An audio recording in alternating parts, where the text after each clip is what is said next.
সম্মানিত দর্শক, আজকে আপনাদের সাধারণ গোল জামা কাটিং এবং সেলাই একদম সহজভাবে শিখিয়ে দেব।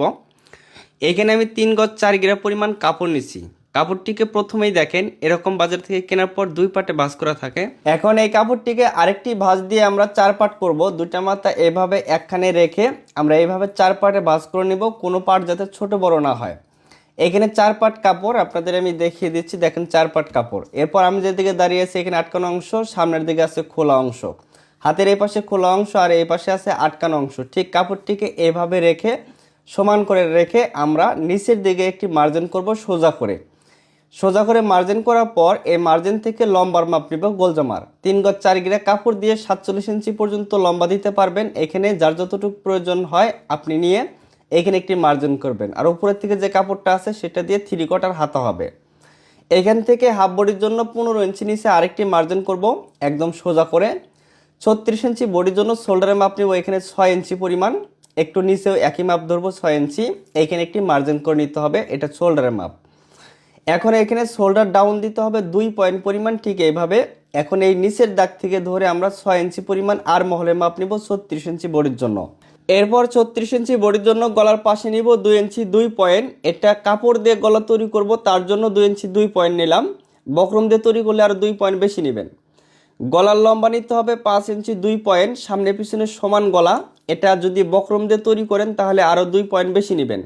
এখানে গোল গলার শেপ দিয়ে দিচ্ছি। এখন বডির মাপকে 4 ভাগ করে 1 ভাগ নিতে হবে। 36কে 4 ভাগ করলে 1 ভাগ 9 ইঞ্চি হবে। 9 ইঞ্চি নেওয়ার পর 1 ইঞ্চি সেলাইয়ের জন্য বেশি। কোমরের মাপ 29, 4 ভাগ করে 1 ভাগ নেওয়ার পরে 1 ইঞ্চি বেশি। এরপর ঠিক এইভাবে পাশাপাশি দুইটা মার্জিন করব। এরপর আর্মহোলের এখানে একটা চিহ্ন করে এখান থেকে 1 ইঞ্চি নিয়ে একটা চিহ্ন করার পর সুন্দর করে আর্মহোলে রাউন্ড শেপটা করে নিতে হবে। এখানে কোনো প্রকার তালপাট কাটিং করতে হবে না, যেহেতু সামনের পিছনে সমান গলা দিচ্ছি তার জন্য। নিচের ঘেরটা কম হয়ে যায়, এই জন্য নিচের সাইডে জয়েন দিয়ে ঘেরটা বাড়িয়ে নিব। তার জন্য উপরের দিকে 12 ইঞ্চি নিয়ে একটা চিহ্ন করে ঠিক পেটের মাপ থেকে ধরে এভাবে একটি শেপ কাট ধরে সুন্দর করে একটা শেপ টেনে দিব, তাহলে নিচের ঘেরটা অনেক বেশি হবে। এভাবে শেপ করার পর এখান থেকে নিচের লম্বাটা আবার অ্যাকুরেট করে নিব। এভাবে যদি অ্যাকুরেট করা হয় তাহলে নিচের কোণা আর কখনো ঝুলে যাবে না। দেখেন ফিতাটা এভাবে ধরে সুন্দর করে ঘুরিয়ে আপনারা নিচের লম্বাটা অ্যাকুরেট করে সুন্দর করে কাটিং করবেন। নিচের দিকটা সুন্দর রাউন্ড শেপ করতে হবে, তাহলে নিচের কোণা আর কখনো ঝুলবে না। তো দর্শক, 36 ইঞ্চি বডির জন্য আমি স্ক্রিনে যে মাপটা দিছি বা যে সূত্র দিয়েছি এই সূত্র অনুযায়ী কাটিং করবেন। যদি আপনারা গলাটা বক্রম দিয়ে কাটিং করেন তাহলে এই মাপের থেকে আরও 2 পয়েন্ট করে বাড়তি নিয়ে কাটিং করবেন গলা, পাশে এবং লম্বায়। এখন দেখেন এই যে হাতার কাপড়টা এখান থেকে সোজা করে কাপড়টিকে বের করে নিব। এই কাপড়টা দিয়ে হচ্ছে আমাদের হাতা হবে। দেখেন ঠিক এইভাবে 3 কোয়ার্টার হাতা হবে 15 বা 16 ইঞ্চি। এখন এখানে যে 4 পাট কাপড় এই কোণা এখানে সুন্দর করে জয়েন দিয়ে ঘেরটাকে বাড়িয়ে নিতে হবে, তাহলে আমাদের 2 হাত বহরের কাপড় দিয়ে বেশি করে ঘের দিয়ে আমরা গোল জামা তৈরি করতে পারবো যদি এভাবে জয়েন্টটা দেই। ঠিক আছে। আচ্ছা, এখন আমাদের হাতা কাটিং করতে হবে। হাতার কাপড়টিকে ঠিক এভাবে 4 পাটে ভাঁজ করে নিব। এভাবে 4 পাটে ভাঁজ করার পর এখন আমাদের 36 ইঞ্চি বডির হাতার মহড়া মাপ দিতে হবে। দেখেন এখানে 7 ইঞ্চি, তো এখানে আমরা 7 ইঞ্চি নিব। এখানে একটি প্রথমে মার্জিন করতে হবে।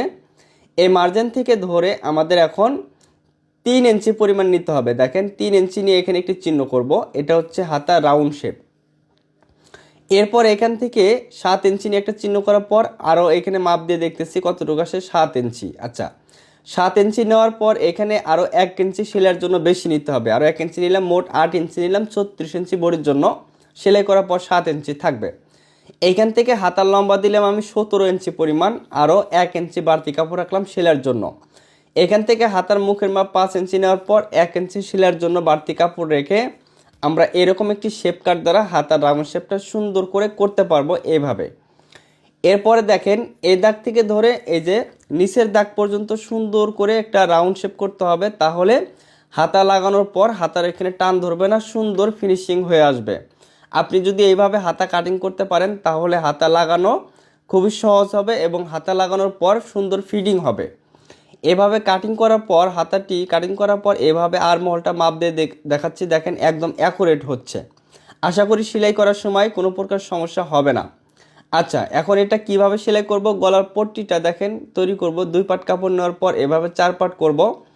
4 পার্ট করার পর সামনে পিছনে সমান দুইটা গলার পট্টি একসাথে কাটিং করা যাবে।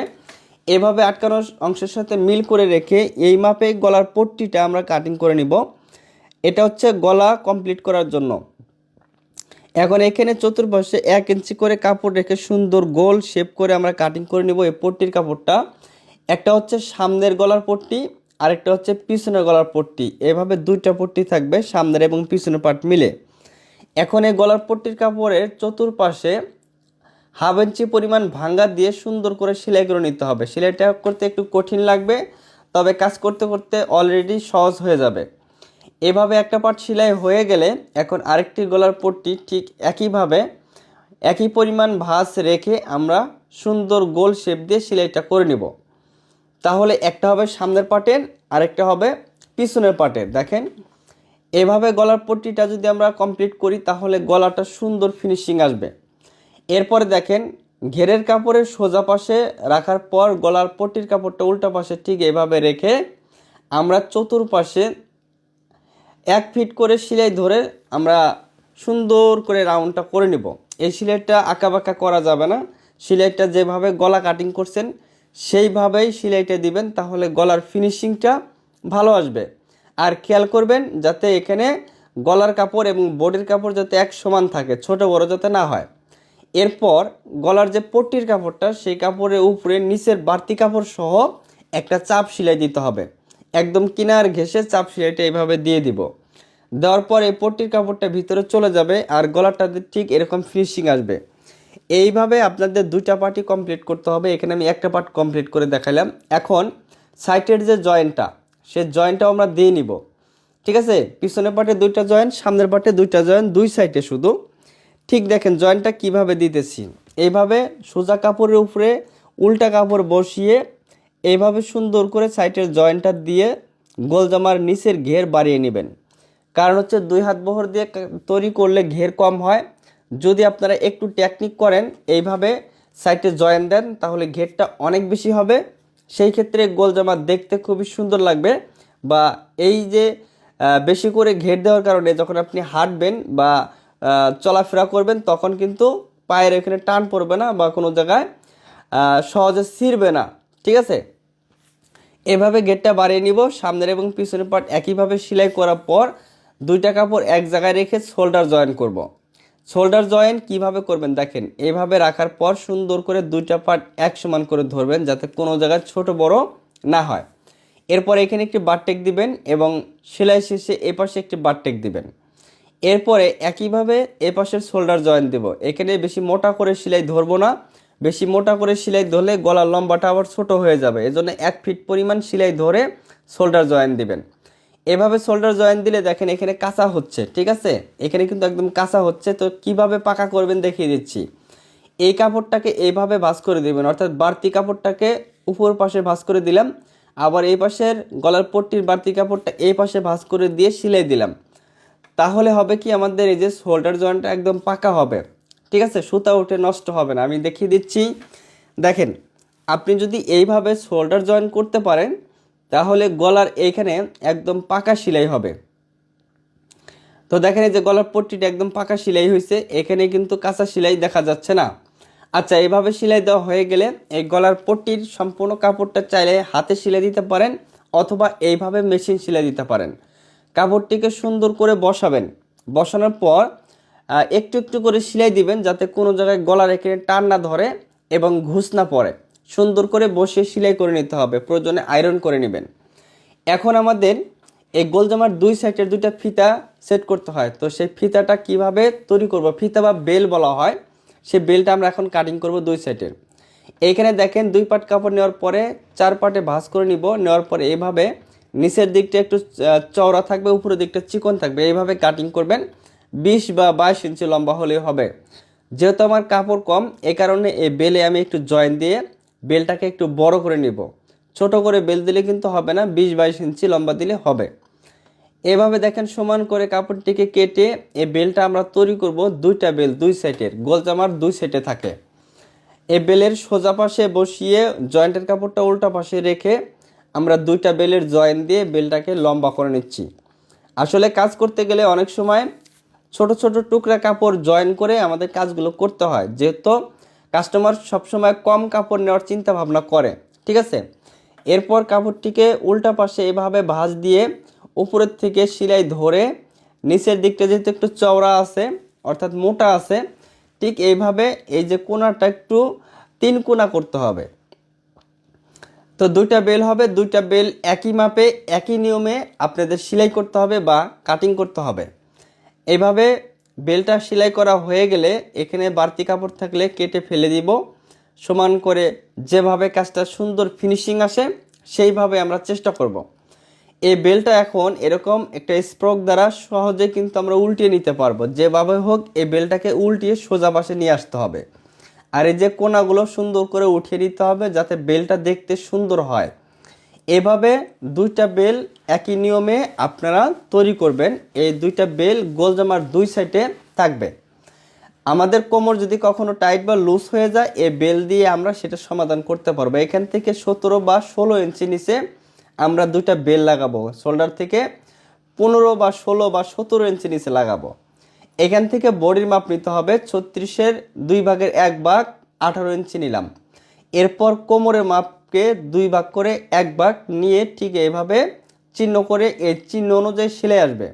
এখানে যেভাবে রাউন্ডটা আসে সেই রাউন্ড অনুযায়ী চক দিয়ে মার্জিন করে এই বডির সেলাইটা দিবেন।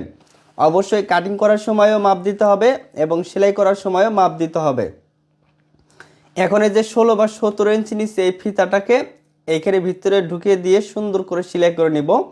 তাহলে যখন আমরা গোল জামাটা সোজা পাশে আনবো এই ফিতাটা আমাদের সোজা পাশে থাকবে। কোমর কখনো যদি লুজ হয়ে যায় ফিতাটা সুন্দর করে বাঁধ দিলে কোমরটা সুন্দর ফিটিং দেখা যাবে, জামাটা খুব সুন্দর লাগবে। এইভাবে একটা গোল জামার দুই সাইড সেলাই দিয়ে নেবেন। দেখেন আমি এখানে একটা সাইড সেলাই দিয়ে দেখিয়ে দিলাম। এরপর এখন নিচের ঘেরটা এখানে একটু ছোট বড় বা কোনা হইলে কেটে সমান করবেন। করার পর নিচে এটাকে হ্যাম সেলাই বলে। প্রথমে একটা ভাঙা দিয়ে চিকন করে সেলাই দিবেন, কারণ প্রথমে যদি দুইটা ভাঙা দিতে চান সেলাইটা মোটা হয়। এর নিচের সেলাইটা যত চিকন দিবেন দেখতে ভালো লাগবে। প্রথমে একটা সেলাই দেওয়া হয়ে গেলে আরেকটা সেলাই দিয়ে এভাবে কাপড়টিকে সোজা পাশে আনার পর দেখেন দুই সাইডে একটু টান দেখা যাচ্ছে বা ঘুষ ঘুষ ধরে আছে, কারণ হচ্ছে দুই সাইডে বডির কাপড়টা বেশি আছে, এই কারণে টানটা যাচ্ছে না, ঘুষ ঘুষ ধরে আছে।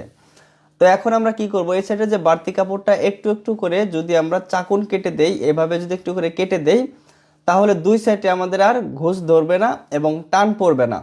ঠিক আছে, এই টেকনিকগুলো আপনাদের শিখতে হবে। দেখেন একটু করে কেটে দিলাম। এখন এটাকে সোজা পাশে আনার পর দেখেন ইস্তারি ছাড়াই আয়রন ছাড়াই খুব সহজভাবে কিন্তু সুন্দর ফিনিশিং চলে আসছে। দুই সাইডে কিন্তু কোনো প্রকার এখন আর টান থাকতেছে না, একদম সুন্দর কিন্তু ফিনিশিং হয়ে কাপড়টা পরে আছে। এইভাবে একটু করে কেটে দিতে হবে, আর দুই সাইডে বাড়তি কাপড় রাখা যাবে না, বিষয়গুলো মনে রাখবেন। এটা হচ্ছে হাতা। হাতার মোহরের সাথে আবার মিল করে নিলাম যে একরোটা আছে কিনা, কোন জায়গায় সেলাই আসে সেই সেলাই পর্যন্ত আমরা করে নিব।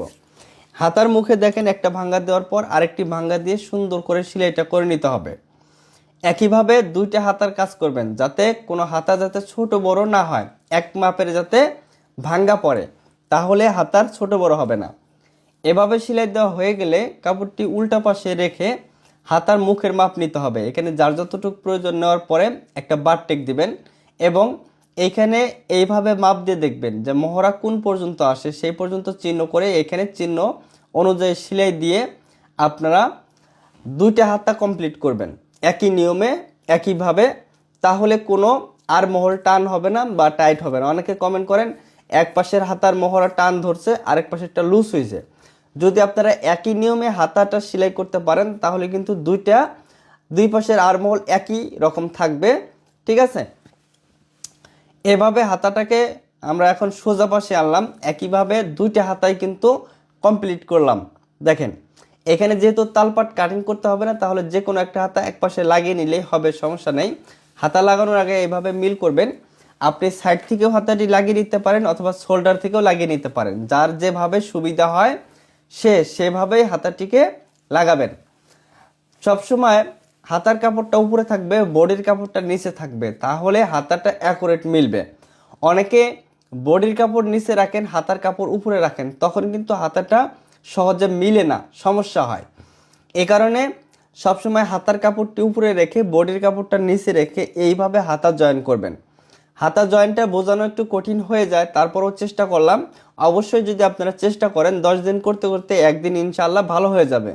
যত বেশি কাজ করবেন তত কাজের সুন্দর হবে, ফিনিশিং আসবে। এইভাবে একসাথে দুইটা হাতা লাগাবেন। ভিডিওটি ভালো লাগলে অবশ্যই শেয়ার করে দিবেন।